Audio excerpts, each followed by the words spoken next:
Hi there, my name is Jonathan Roth. I'm coming to you live from Cambridge House conference here, and tons of junior companies, and we're joined now by a legend in the junior mining business, John Kaiser from Kaiser Bottom Fish Online. John, thanks for joining us. Thanks for having me on. Listen, I want you to tell me what's going on out there when it comes to juniors, because we're seeing incredible volatility in the global economy, and we're seeing these juniors being, it just seems like it's a never-ending run to the bottom. What do you see happening? We're at the end of a very long phase of it's called commodity price speculation. What happened in the last decade as China came on stream was the real prices for commodities, in particular base metals, which had been in a sort of long-term downtrend for several decades, all of a sudden jumped up to new real high prices. And that created a window of opportunity for juniors who rounded up all the failures from past exploration cycles, the ones that the grade just didn't quite make it. Just didn't make the cut. Yes, and they brought them into the companies and said, okay, we're going to do the kind of advanced work that we never used to do. We're going to demonstrate that these things are economic at these new high prices. Right.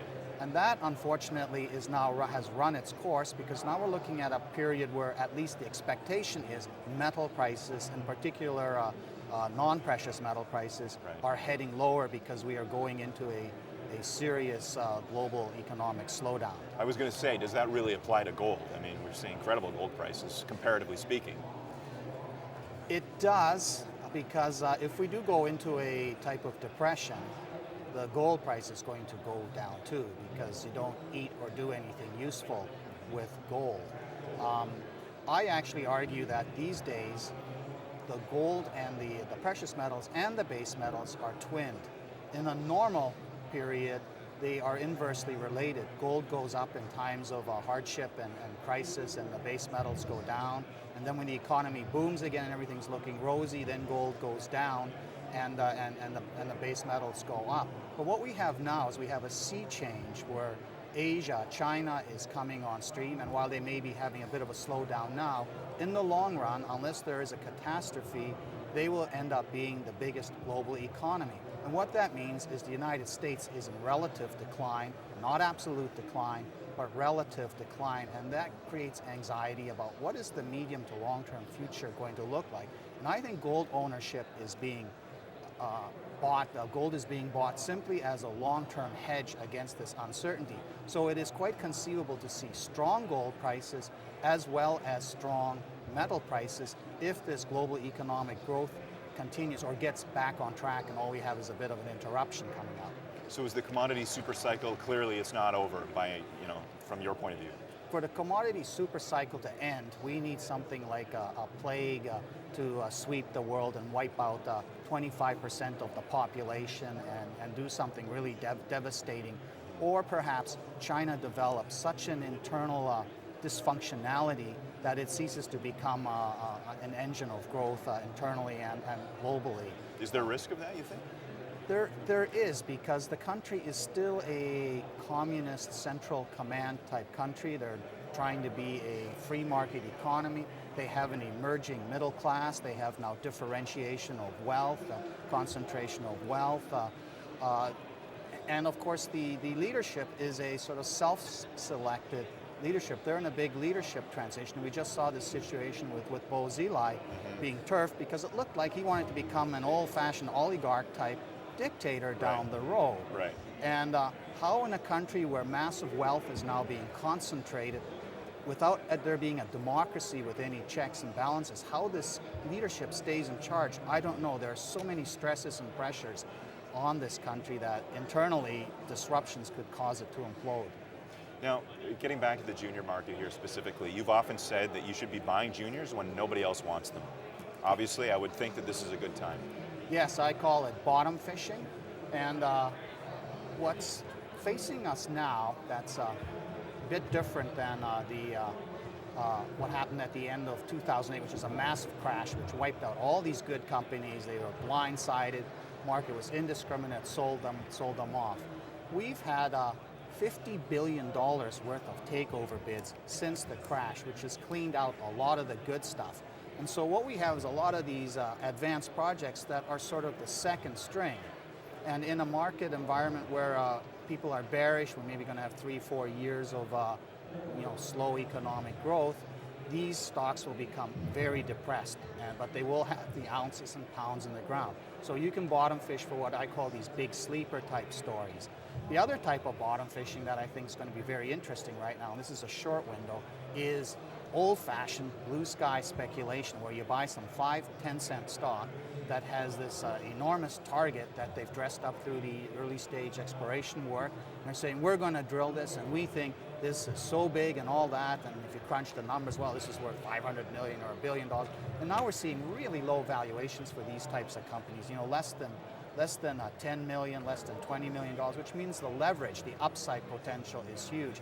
And I'm saying because the industry is in such serious trouble, because the retail investor has been absent since the Bre-X betrayal, it's a bit problematic because nobody wants to bet in advance.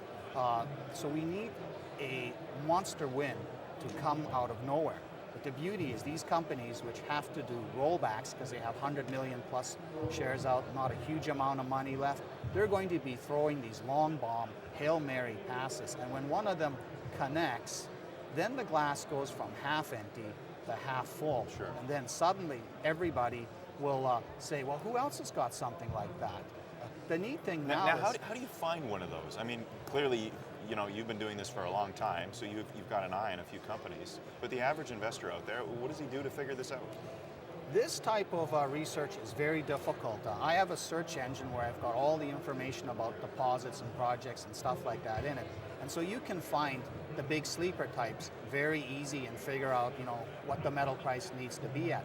But exploration plays, the companies are so hamstrung in terms of what they can say to the public. They have these obscure drawings and diagrams and stuff like that, and they use mumbo-jumbo jargon to describe it. And you have to sort of almost talk to management directly to see how excited they are about this. And then when the cameras aren't rolling or anything, they'll show you, here's what we think they have. It's all about visualizing, imagining something that isn't there yet, which is technically forbidden because that is to sort of perhaps promotionally mislead the investor. But you really have to do it because this type of exploration, it's gambling. Which is why clearly somebody needs to come to a conference like this. I mean, these are the companies, you see them face to face. Yes, this is where you walk up to the booth, they've got the presentations there, if you've done your homework in advance, and that's what people do need to do. They need to research what's going on at these conferences and then have their dozen companies where they go and they look in the eyes of the person there and they see whether they twitch or fidget or whether they're talking straight. They look for enthusiasm, and then they look for clarity of explanation. And here there are no cameras or spies or whatever, so the promoter or geologist can wave his arms and do that stuff. You don't have to believe him. There's ways of checking and all that. Sure. And so, yeah, this is the place to do that. So let's talk about some jurisdictions. What jurisdictions are really hot right now, junior companies? If a company's working there, you're interested. That's a very difficult question. For example, in British Columbia, we have the possibility of a return of the NDP government, which when they were in power basically stonewalled the exploration process. And British Columbia is a place where there's a lot of potential discoveries to be made. Yukon is also an area where we don't have this political risk of a government that is hostile to mine development and exploration. It has the problem of a short season. The work's just getting underway now. Sure. The weather's tough. One of the good things about the slowdown in this market or this sector is that turnaround for assays will be much better than last year. Last year they could not use assays to guide their exploration. They basically had to do the planned out program and then wait for the results, which came in at the end of the season where it was too late to act on them. refocus. Right. Yes. Other areas, I think the gold sector is still one that has the best near-term potential, because even though I think there's no special reason for gold to go higher, that the real question is if gold could only stay here without massive inflation coming into the system and raising the cost structure of stuff, the juniors are already discounting such a lower price, like $1,100, $1,000. There's a lot of money to be made in the gold stocks themselves. But we also have this crisis situation. Suppose they really do decide to bomb Tehran. Open a can of worms there. Suppose the Eurozone does start to completely disintegrate, and then we have civilians rampaging around and everything becomes dysfunctional. The United States is playing an interesting game with its military, with its pivot to Asia. They seem to be, in essence, abandoning the Middle East and shifting their Navy's focus to, in essence, contain or encircle China. And that's making China very nervous, and there's a lot of distrust right now because China is a parasite economy dependent on exporting, and the United States doesn't want to be killed by this parasite. So there's a bit of a protectionist trade war stuff coming like that. So who knows what sort of hostilities and unexpected disruptions come. So if we see gold spike through $2,000, not because of a financial crisis, but because of a geopolitical crisis, that would do wonders for this market. So having exposure to both advanced gold projects and the early stage exploration ones at this point probably makes a lot of sense. So, I mean, obviously, clearly that's what you're telling your subscribers right now.